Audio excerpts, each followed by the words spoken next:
एक छोटे से गांव में राजू नाम का गरीब किसान अपनी बीवी के साथ रहता था। उसके पास दो बैल थे। दोनों बैल उसके पास काफ़ी देर से थे, जिस वजह से उसे अपने दोनों बैलों के साथ बहुत लगाव था और वह उन दोनों बैलों का बहुत अच्छे से ख्याल रखता था। और वो उनसे अपने खेत में हल चलाता और दिन रात अपने खेतों में मेहनत करता और अपना गुजर बसर करता। राजू मेहनती होने के साथ साथ एक ईमानदार किसान था। एक दिन वो किसी काम से गांव से बाहर गया और जब वो वापस अपने घर आया तो उसने देखा कि उसके बैल भूखे प्यासे वैसे ही बंधे हुए हैं, जिससे राजू को बहुत दुख हुआ और वह अपने घर के अंदर गया। बेगम, तुम क्या कर रही हो? तुमने बैलों को कोई घास पानी नहीं दिया। वो कब से भूखे हैं। कम अज कम तुम इतना तो कर सकती हो कि इनको चारा और पानी पिला देती। अब मैं अकेली क्या करूं? मैं तुम्हारे लिए खाना भी बनाऊं, इन बैलों को भी संभालूं, इनको चारा दूं, पानी पिलाऊं। मुझे और भी बहुत सारे काम होते हैं, आपकी तरह सिर्फ एक काम ही नहीं है।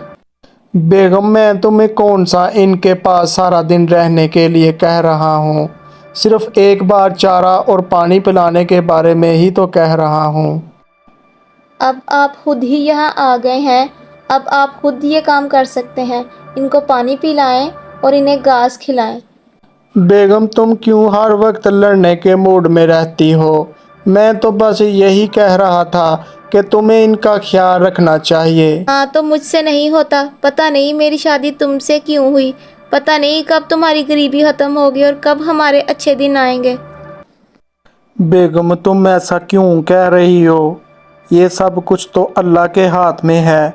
मैं मेहनत तो कर रहा हूँ और मैं क्या कर सकता हूँ। एक तो बारिश नहीं हो रही। बारिश ना होने की वजह से हमारी फसल भी तो अच्छी नहीं हो रही। राजू अपनी बीवी से बात करने के बाद अपने दोनों बैलों को लेकर अपने खेतों की तरफ चल पड़ा और वह अपने अच्छे दिनों के लिए पुरउम्मीद था।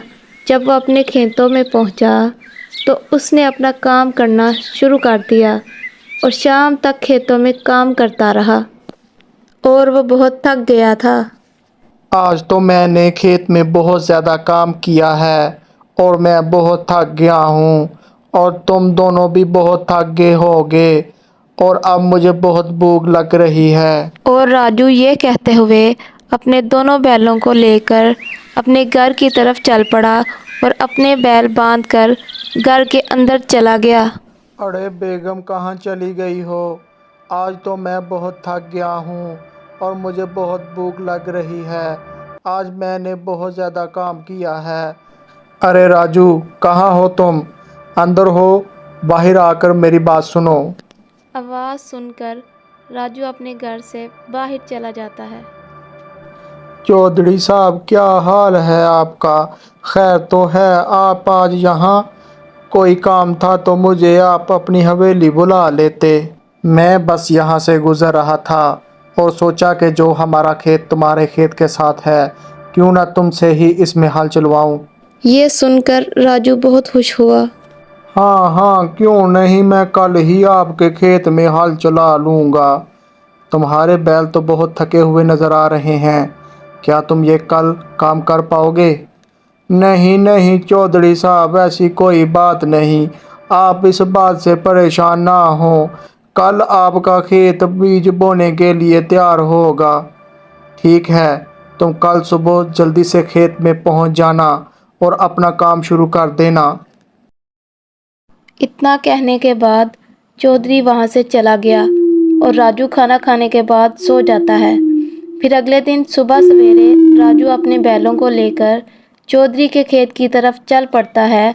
राजू पूरा दिन बैलों की मदद से चौधरी के खेत में हल चलाता है, लेकिन बैल थके होने की वजह से सिर्फ आधा खेत ही बीज बोने के लिए तैयार होता है।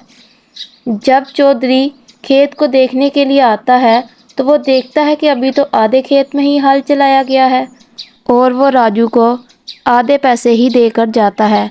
राजू चौधरी से पैसे लेने के बाद अपने बैलों को लेकर अपने घर की तरफ चल पड़ता है। आधे पैसों से वो अपने बैलों के लिए घास ले जाता है और बाकी पैसे अपनी बीवी को देता है। ये क्या दे रहे हैं? चौधरी का खेत तो काफ़ी बड़ा था, और क्या उसने सिर्फ इतने ही पैसे दिए हैं? नहीं, लगता है मेरे बैल बूढ़े हो गए हैं, जिसकी वजह से वो जल्दी थक जाते हैं और मैं चौधरी का पूरा खेत ना जोत सका। अगर ऐसा है तो तुम इन बूढ़े बैलों को बेच क्यों नहीं देते? बेगम, तुम ये कैसी बातें कर रही हो? तुम्हें पता है ना मुझे इन बैलों से कितना लगाव है। मैं इन्हें नहीं बेच सकता। इन बूढ़े बैलों की वजह से आमदन तो आती नहीं और इनका खर्चा इतना ज़्यादा है, इसलिए मेरी मानो और इन दोनों को बेच दो। दोनों मियाँ बीवी में इसी तरह बहस छिड़ जाती है। इतनी देर में बाहर से एक बूढ़ा आदमी उनके दरवाजे पर आकर सदा लगाता है। अरे, घर में कोई है जो मेरी मदद करे? बूढ़े आदमी की आवाज़ सुनकर दोनों मियाँ बीवी घर से बाहर आ जाते हैं। अरे बेटा, मुझे बहुत भूख लग रही है। क्या तुम्हारे पास कुछ खाने के लिए है? अरे बाबा, हम तो पहले ही बहुत गरीब हैं। हमारा तो पहले ही गुजारा बहुत मुश्किल से हो रहा है। हमारे पास खाने के लिए कुछ भी नहीं है।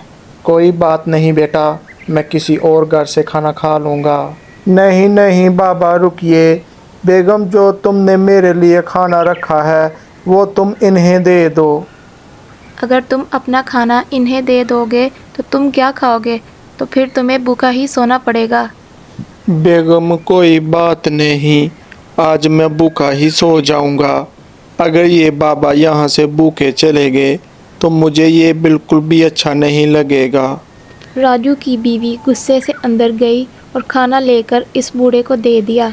खाना खाने के बाद बूढ़ा आदमी बहुत खुश होता है और उन्हें बहुत दुआएं देने के बाद वहाँ से चला जाता है।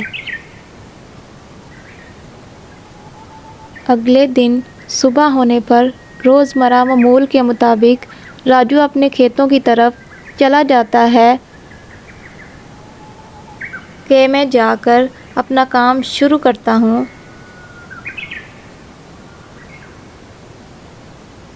अभी वो अपना काम कर ही रहा था कि गांव का एक आदमी खेतों के पास से गुज़र रहा था और वह राजू के पास आ जाता है। और सुनाओ राजू, क्या हाल है तुम्हारा? तुम बहुत मेहनती इंसान हो, बहुत मेहनत करते हो तुम, लेकिन तुम्हारी हालत कभी नहीं बदली। नहीं नहीं दोस्त, ऐसा कुछ नहीं है। मुझे अल्लाह पर पूरा भरोसा है। जल्द ही हमारे हालात बेहतर हो जाएंगे। मैं मेहनत कर रहा हूँ और मेरी मेहनत का सिला मुझे ज़रूर मिलेगा। ठीक है राजू, तुम अपने खेतों में मेहनत करते रहो।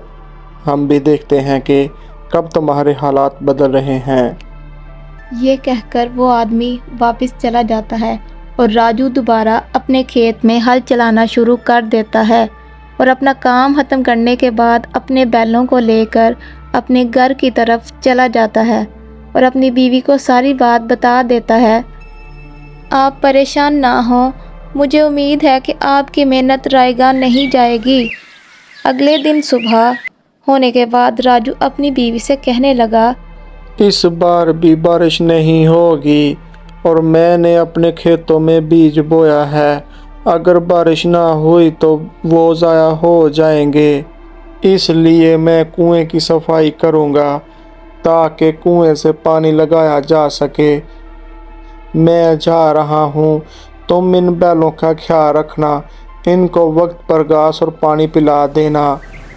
और फिर राजू अपने खेतों की तरफ चला जाता है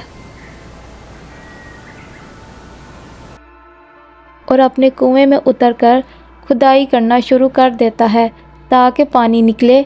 लेकिन अभी वो थोड़ी सी खुदाई करता है तो उसे सोने से भरी हुई देग मिलती है। ओ अल्लाह, इतना ज़्यादा खजाना, लगता है मेरी मेहनत का फल मुझे मिल गया है। राजू इस खजाने को लेकर अपने घर चला जाता है और अपनी बीवी को सारी बात बता देता है। देखा, मैंने कहा था ना, आपकी मेहनत का फल ज़रूर मिलेगा और मुझे हमेशा से आपसे यही उम्मीद थी। आज के बाद मैं भी आपकी तरह दूसरों की मदद करने वाली बन जाऊंगी। तो हमें इस कहानी से सबक मिलता है कि हमें मेहनत करनी चाहिए और हमेशा दूसरों के काम आना चाहिए।